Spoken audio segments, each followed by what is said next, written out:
দেয়। বাংলাদেশের 20 কোটি মানুষ যদি বিজেপিদের পক্ষে থাকে তাহলে দেখবেন এই বিজেপির একটা সময় বাংলাদেশের 1 ইঞ্চি জমিও কিন্তু তারা ভারতের কাছে দিতে পারবে না, কারণ তারা বাংলাদেশের এই মাটিগুলো তারা অনেক যত্ন সহকারে রাখে দিতে পারে। আর দেশের প্রতি ভালোবাসা আছে বলেই বাংলাদেশের 1 ইঞ্চি মাটি কিন্তু তারা ভারতকে দিবে না। তো বিজেপিদের প্রতি আমার সেলট, কারণ তারা আসলে ভালোবাসি আপনার জন্য আজ আমি শেরপুর হাসান। তো এই মুহূর্তে একটা ভিডিও আমাকে দেখতে পাচ্ছেন, সবচেয়ে ভয়ঙ্কর একটা আলোচনা করি আপনার সঙ্গে, কারণ ভারত বাংলাদেশের সংঘর্ষ সবসময় কিন্তু লেগে থাকে। ভারতের অনেক মানুষই কিন্তু বাংলাদেশকে দেখতে পারে না, ঠিক প্রমাণ কিন্তু আমি নিজে আজকে আপনার সঙ্গে শেয়ার করব। তো যারা আমাদের ভিডিও দেখেন, কন্টেন্ট দেখেন, কিছুদিন না গত 2 দিন আগে দেখতে পাচ্ছেন আপনারা যে বক্সিগঞ্জের সেই কামালপুরে যে ভারতের বিএসএফ এর সঙ্গে বাংলাদেশের বিজেপির কিন্তু তুমুল সংঘর্ষ হলেন।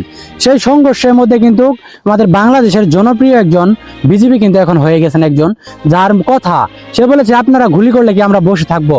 তার এই কথাটা সবচেয়ে বেশি ভাইরাল, আর সবাই কিন্তু অবশ্যই আলোচনা করতে তার এই বিষয়গুলো নিয়ে।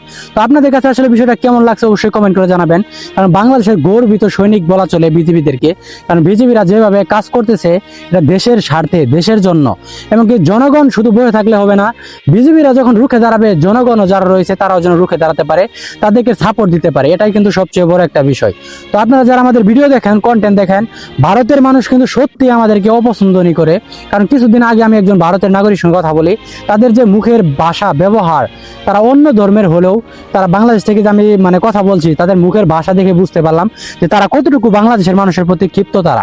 তো এই বিষয়টা আমি অবশ্যই শেয়ার করতে চেয়েছিলাম, আজকে যেহেতু ঘটনাটা উল্লেখ হয়ে গেল সে কারণে শেয়ার করলাম।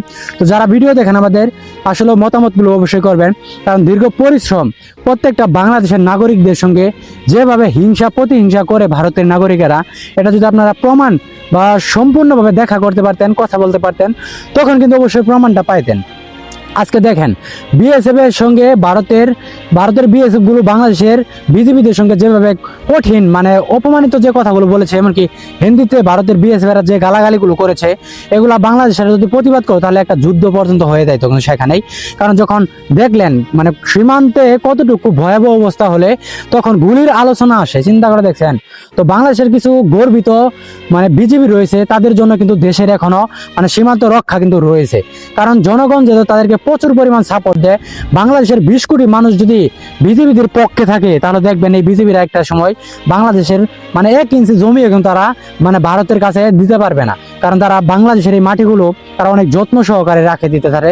আর দেশের প্রতি ভালোবাসা আছে বলেই বাংলাদেশের 1 ইঞ্চি মাটি কিন্তু তারা ভারতকে দিবে না।